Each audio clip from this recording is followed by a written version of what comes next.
তোমাদের সাথে অনেক দিন ধরে ডেইলি লাইফস্টাইলের কোনো ব্লগ শেয়ার করা হচ্ছিল না।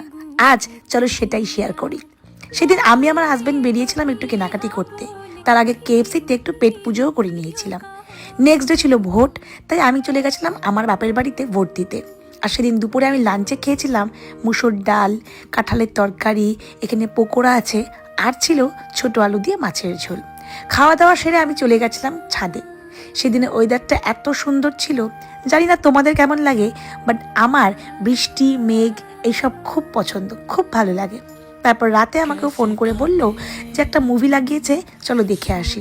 তাই আমিও দেরি না করে একদম রেডি হয়ে চলে গেছিলাম মুভি দেখতে আমার খুবই ভালো লাগে, সে যে মুভি হোক না কেন। তারপরে নেক্সট ডে ছিল আমার নাচের শ্যুট, যে ভিডিওটা তোমরা রিসেন্টলি দেখলে।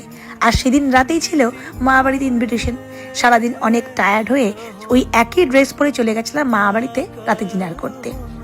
যদিও সব খাবারই আমরা বাইরে থেকে অর্ডার করেছি, ওই আর কি আড্ডা গল্প এইসবের জন্য একটা গেট টুগেদার। কিন্তু রাতে সেদিন ওয়েদারটা ভালো ছিল না বলে রাতের খাবারটা আমি বাড়িতেই নিয়ে আসি।